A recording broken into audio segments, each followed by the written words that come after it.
Bonjour les amis, nous voici de nouveau avec l'un l'autre de ce moyen-ci et une fois de plus nous sommes dehors, il fait tellement beau encore ce matin et alors encore pour des raisons de sécurité pour l'un et pour l'autre, éviter la contagion à tout prix, on fait ça dehors. Mais ce matin aussi on le fait à côté de cette statue de la Vierge Marie, telle que l'Immaculée Conception. Juste un petit mot sur cette statue. Elle est juste à l'entrée de l'archevêché. Juste quand on entre au 150e de la cathédrale, c'est juste à droite, un petit coin. Et c'est un don des familles vietnamiennes qui, dans les années 70-80, ont été accueillis comme boat people, comme réfugiés par Monseigneur Ako et par maintes paroisses. Je suis sûr que plusieurs vous vous rappelez de l'effort que vous avez fait pour accueillir et supporter ces gens. Et alors, en gratitude, en reconnaissance, un certain nombre de ces familles ont fait don de cette belle statue.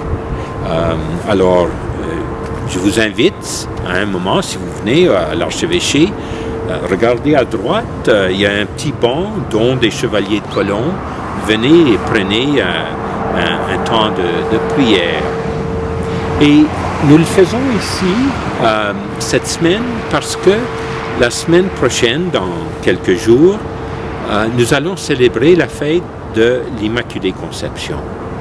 Et la fête de l'Immaculée Conception, c'est la fête dite patronale du diocèse. Qu'est-ce que ça veut dire? Ça veut dire que la sainte principale, patronne principale du diocèse, c'est la Vierge Marie, telle que célébrée lors de l'Immaculée Conception. D'autres diocèses, c'est d'autres saints. Par exemple, le patron de Winnipeg, c'est Saint Joseph, et ainsi de suite. Keewatin-Le-Pas, c'est Sainte Thérèse de Lisieux.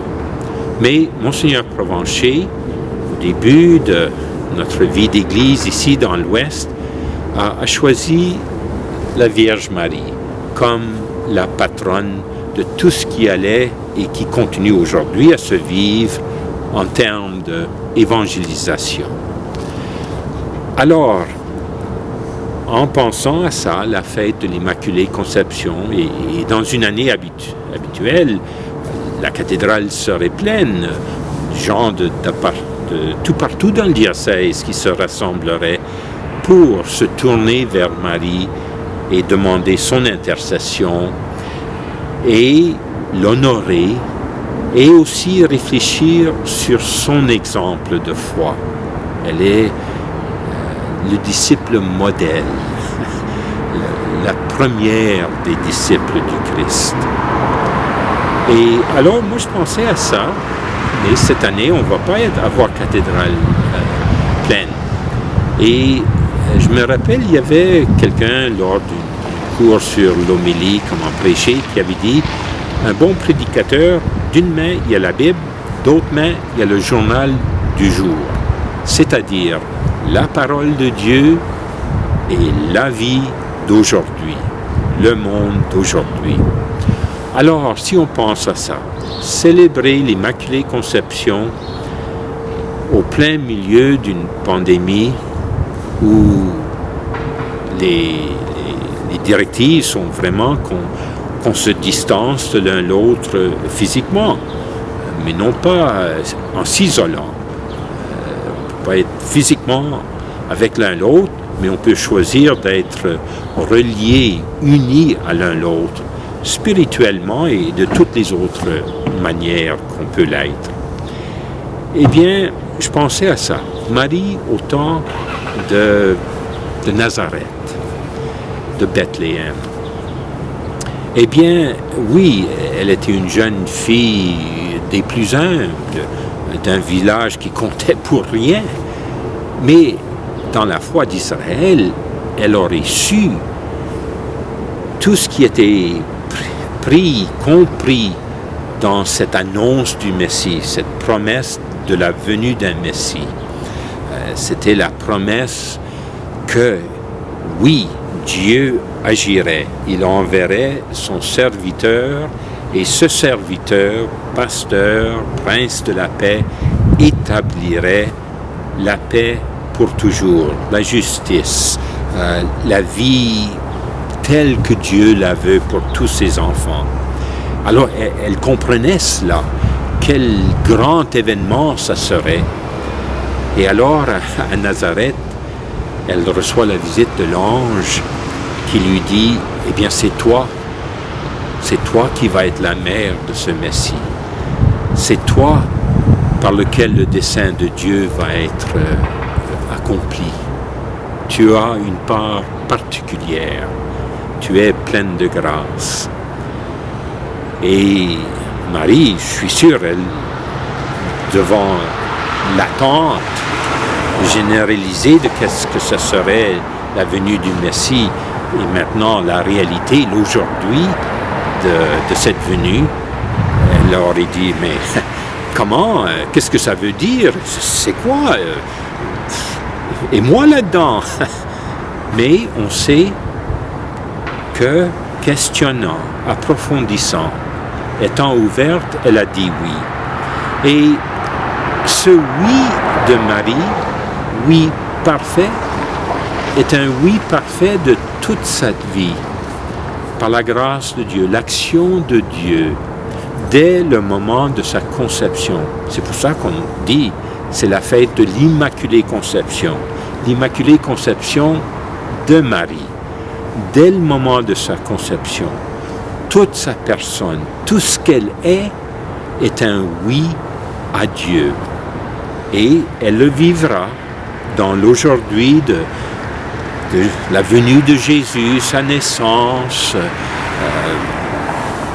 son arrivée au temple, sa présentation au temple, Cana, toutes les périples. Elle le suivrait, elle participerait à cette venue du temps messianique, de l'accomplissement de la volonté de Dieu, du dessein de Dieu, en disant un oui parfait. Alors, qu'est-ce que ça veut dire? Alors moi, je fais le lien. Bon, c'était complètement inattendu la manière que le dessein de Dieu s'accomplissait à ce temps-là. Eh bien, la pandémie, c'est complètement inattendu.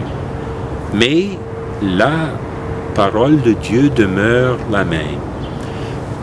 Avec l'exemple de Marie, avec l'intercession de Marie, eh bien, qu'aujourd'hui, au plein milieu d'une pandémie, au plein milieu du pire de la pandémie, eh bien, que nous soyons aussi des gens qui ne se replient pas sur soi-même, mais qui cherchent les manières de dire oui. Par l'intercession de Marie, avec Marie, que nous disions oui à Dieu, à son amour, à son plan d'amour. Et ça veut dire alors qu'on dit oui à l'un l'autre. On a besoin de découvrir d'autres manières de dire oui aux autres cette année. Ça va être moins le grand repas et les cadeaux à n'en plus finir, mais ça va être écoute, présence réelle de toutes les manières qu'on peut se lier, se communiquer. Et ça sera aussi de dire oui aux plus infortunés de notre société, les sans-abri, les gens qui ont perdu un emploi, ceux qui sont pris d'isolation, du fait d'être seuls dans leur appartement, ou qui travaillent juste pour pouvoir gagner leur pain quotidien.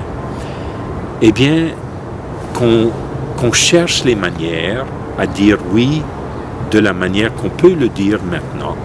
J'ai demandé à un de nos diacres permanents dans le diocèse de faire un survol des organisations d'aide, des organisations de charité, et comment on peut participer dans leurs efforts d'une manière différente.